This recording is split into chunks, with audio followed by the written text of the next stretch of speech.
Hello and welcome back. For those that are new, this is a channel that's dedicated to helping you not only understand narcissistic abuse, but how to work through the aftermath of narcissistic abuse so that you can heal. So today's topic, I wanted to talk about what happens when you go from not understanding what's going on. In other words, the time period where you're just trying harder and harder to make it work. And you get to that point where you're like, this doesn't make sense because nothing that I do helps the situation get better, right? You're in that hamster wheel of trying harder and harder. Then you realize that the other person is doing everything and anything to keep you in that hamster wheel instead of work with you towards the goal of peace and happiness. And so at some point we start realizing that, wait a second, like there's something wrong here. And then we stumble on this whole world of narcissistic abuse. We start learning about terms and conditions, and we start hearing about relationships that make it sound like we've all dated the same person. And we enter the knowledge of narcissistic abuse. What happens then? That's what we're going to talk about today. For those that don't know me, my name is Michele. I'm a certified trauma-informed recovery coach and a somatic experiencing practitioner. I'm also the founder of the Thriver School of Transformation, which is a monthly membership where thrivers from all over the world meet live weekly on Zoom, and we do the inner healing work together. So if you're interested in that resource, make sure you check out the links that are put up in the video and in the description box below. So let's dive in. So I know with myself on my journey, there was a time where I had no idea what narcissistic abuse was. And in the relationships that I was in, that I felt or that I learned after, had people that to me were high on the scale. When I was in the relationship with them, I was simply trying harder and harder. Covert narcissists are expert manipulators, and they know how to twist things so that you really think it's you. And so you're so busy. You're so busy trying harder. You so genuinely want to make it work that you're yanking your personality inside out to try to make it work. And you're confused as to why it's not. I knew one therapist that told me one time, he's like, narcissists, especially covert narcissists, are such expert manipulators. You can be looking at a yellow wall and they will convince you that it's brown. It's not yellow, it's brown, or it's blue, but they will be so convincing that rather than doubting their perception, you will start doubting your own. Now, to anyone that has never been in a relationship with a narcissist, you're probably quick to be like, oh, that's lack on your part, Michele. There's a problem with you. And maybe to a certain degree there was, right? There's a lack of self-trust. But to anyone that's been through narcissistic abuse, you guys know what that's like. You know what it's like to have your reality spun so fast that everything is blurry. So again, there's that time period where you're just focusing on you. The narcissist is focusing on you and blaming you, and you're focusing on you and blaming you. But at some point, and I've heard different ways that this comes about, but at some point we stumble on the knowledge about narcissistic abuse. With myself, it was like, okay, well, if it is me and I'm totally screwed up, I'm going to go get help. And that's how I stumbled on the information. I've had clients tell me that the narcissist projected themselves onto the other person and flat out told them that they were malignant narcissists or they were covert narcissists. And the target was like, what are you talking about? Googled it and was like, oh my goodness, that's not me, that's you, honey. And so that's how they found out. Regardless, we stumble into this world where we start realizing that no matter how hard we try, the relationship isn't going to get better because the dynamics of a covert narcissist is they want you in chaos. The more in chaos you are, the better they feel inside. The more calm you are, the more chaos they feel. And that's definitely not what they want. And I know with myself, I also had to come to the conclusion that I needed to change. So there's this time period when you don't understand the information where you're like, okay, if I do this right, then things will change.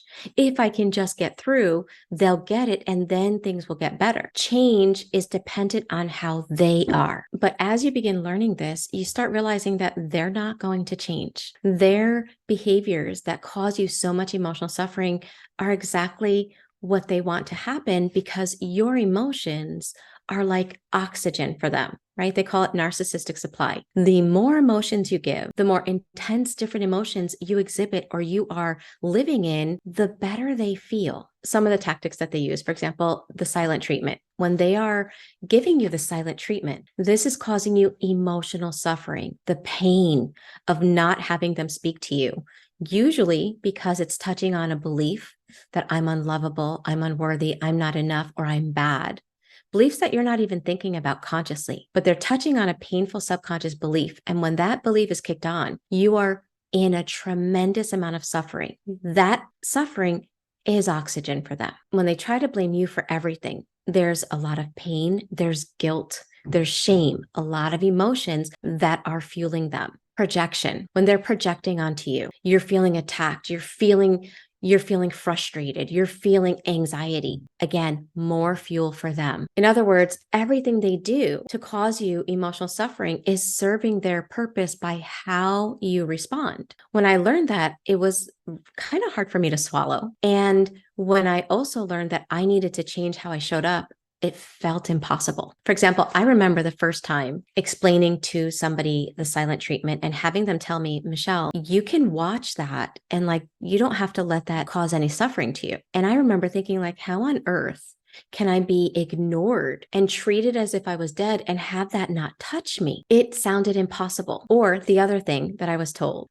Michele, don't hide your reality. Don't hide that you're getting help, because that's something that covert narcissists don't like, right? They want to control you. So if they know you're getting help somewhere, they're going to do something to stop it. So I was hiding that I was getting help. And when the person said, don't hide it, my first thought was, are you kidding? Do you not realize what's going to happen? And this intense fear of how this other person was going to respond. When we broke that down and the person helping me was like, well, what are you afraid of? Are you going to have somebody have their hands on you? Is your life in danger? And I was like, no. And as we broke down and found the fear, because honestly, it was so unconscious, it was so automatic that there wasn't really any conscious thought to it. So as I peeled it back, I realized that I was afraid that this person was going to be angry, or I was afraid of the silent treatment. I was afraid of the insults, of how this person was going to treat me. But the reality is I was facing those behaviors anyway. And I was afraid of the monologue that would never end. So it was a combination of that fear of how they would treat me, which was happening anyway, I realized, but also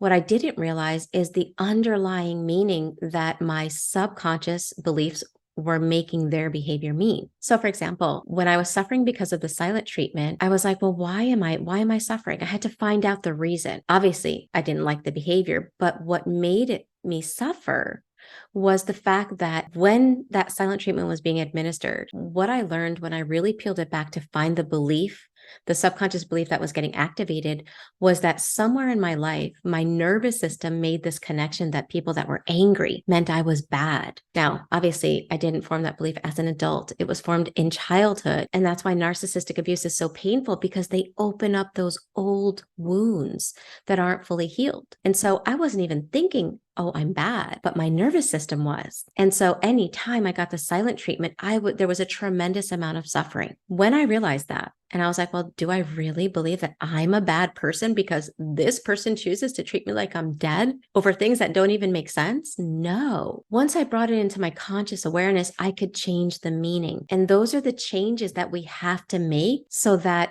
we don't keep reacting the same way. And so the next time, once I did that, the next time the silent treatment came around, I was like, all right, you do you, I'm going to do me. I started enjoying my alone time. Now, here's the thing with narcissistic abuse. The second you start enjoying something, they change it up because their whole goal is to make you suffer. But my point of sharing that is part of working through this when you start understanding narcissistic abuse is about seeing where they are kind of putting their finger in your eye, so to speak, or in your subconscious beliefs and causing emotional suffering. Once you can start noticing that, you can start changing, upgrading your beliefs and modifying your behavior, not on the outside, not by pretending that it doesn't bother you, but really getting to a place where you make their behavior mean they're an unkind, unloving person at that moment, and you are still a good person. You literally start shifting your belief system. So the changes really are on the inside. I really want to stress that, because a lot of people will just do gray rock and they'll be like, I'm going to pretend I'm not going to show any emotion, but underneath they're like boiling inside. No, that's not what we want to do, as much as work through why is that boiling there? How can we change our painful beliefs? How can we upgrade our inner wiring, our inner subconscious programs, so that when they act like that, we make it mean the right thing. We make it mean that that is an unkind, unloving behavior. and not something painful about ourselves. As you're doing this, you're making these changes because you know who they are, you know exactly what they do, you know why they do, right? Everyone gets like a degree in Narcology 101. After all of the videos, it's like we can spot a narcissist, not only spot, we can also predict, because people that are high on the scale of NPD have the most predictable personalities. They all act so similar that it's almost like when we start learning about them, like I said before, it's like we've all dated the same person or we're all part of the same family because their behaviors are so consistent. So once we start catching on to that, we start changing by not getting sucked into it. All of their behaviors have the desired outcome of causing emotional pain, suffering, and confusion in you. So when you start changing you and how you're showing up, it's because you know who they are, you know exactly what's going on, and they notice. So let's talk about what happens at that moment when they start seeing you change. In the beginning, they don't fully understand that you're changing. They just notice a shift in your behavior. So for example, let's say the silent treatment was something that caused you a lot of suffering, and now you stop because you realize that it has nothing to do with you. They're just being abusive, right? Emotionally abusive, and you're allowed to continue being you. When they start seeing that you don't fall for it, they stop using those tactics. They will stop the silent treatment, but that doesn't mean that they're getting better. And it doesn't mean that the relationship is getting better. It just means that they may become more covert. They need to find ways. What is it? Where can they poke to cause a trigger from you? So you'll start noticing that they may stop one behavior and do other things. Some of the things that they'll do is they may, for a time, try to change how you perceive them. They may realize that you're perceiving them as an abusive person and as a narcissist. And so suddenly they'll start acting in ways as if they're not. They'll start doing things that they never did before. Sadly, oftentimes people in a relationship or a friendship or a work relationship with individuals like this can fall for it and think, oh, I finally got through. And the sad reality is the second your walls are 100% down, not in the beginning, not when you're wondering if there's hope, when you truly hope you got through, then oftentimes you're in for an even more painful awakening because they will lash out in a way you didn't expect because now your walls are down. And it's going to be painful because of what they do. And then it's painful because there's going to be a piece of you that's like, they sucker punched you. They got you again. A lot of people get stuck in that cycle. Once they learn about narcissistic abuse and you know what's going on and they know you can get stuck in a back and forth like that can last a long time. What happens often is that the time period between the abuse and them trying to wait you out for your walls to fall does extend a little bit longer. So for example, let's say when they were extremely abusive and you had one foot out the door, let's say they started acting nice a week later, you would fall for it. Well, you don't fall for it a week later anymore. Now it takes you a month to start letting your walls down. They'll wait you out. But that's called the abuse cycle. It's not that things are getting better. They're simply trying to suck you in. There's a lot of narcissistic supply that they get from convincing you that everything you've learned about them being a narcissist isn't true. It's a tremendous amount of narcissistic supply for them, and that's still part of their game. So that's one thing that can happen. The other thing is that they will find other areas to poke. If you have children, nothing means more to a parent than their child. They will use that to continue causing chaos and confusion. For example, they will do everything to disrupt your child rearing. So if you have the children going to bed at 8 o'clock so they can get up for school, they'll make the kids look at you like you're a bad parent and they'll want them up till 10. They'll be the fun parent that has no rules. You say left, they go right, and they'll create chaos in that way. My point is that if they stop certain behaviors, because you're catching on to them, it's not because they're getting better. It's simply because they're going to work hard to become more covert. Now, here's something else that I wanted to mention, that as you are breaking free of the reactions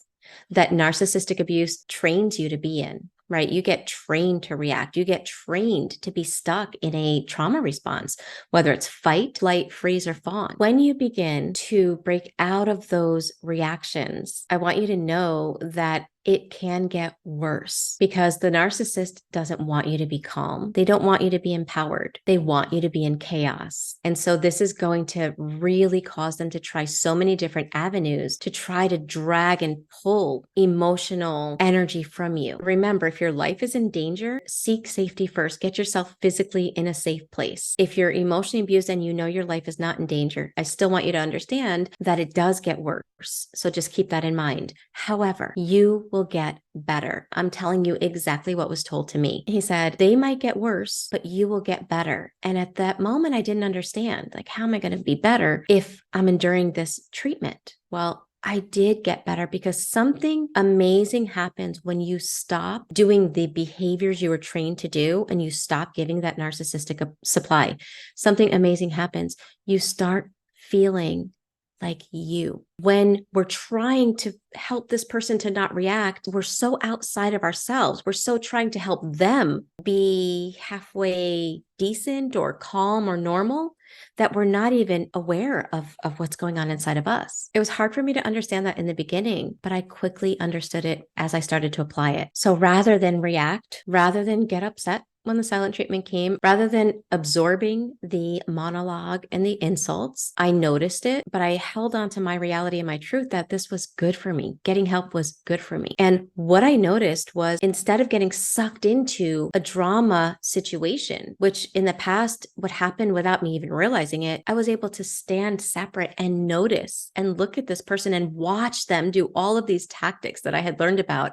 I was able to be like a witness of them. And I felt empowered because I felt like me. The empowerment didn't come in changing them. It came in being able to stand in my own body, in my own truth. So as you go through this and then you become empowered and you really feel strong in you and you're no longer losing your energy to fuel their narcissistic supply, you will feel better. They will feel worse and things can really start to unravel. So some of the situations that I've seen at that point, the narcissist will bring somebody else into a relationship. They'll triangulate. They might be unfaithful in a desperate need to get you to emotionally pour out onto them so that they can feed off of your emotional states. When you continue to not allow that to take place anymore, the narcissist will get bored. There's a lot of videos about, the revenge, getting revenge on the narcissist. Honestly, not that I encourage revenge, but there is nothing worse that a narcissist hates than knowing that they have no power over you, that nothing they do takes away from your perspective of you. There's so much power to them in controlling your narrative, in controlling your self-image, in controlling your emotional states, in controlling your reactions.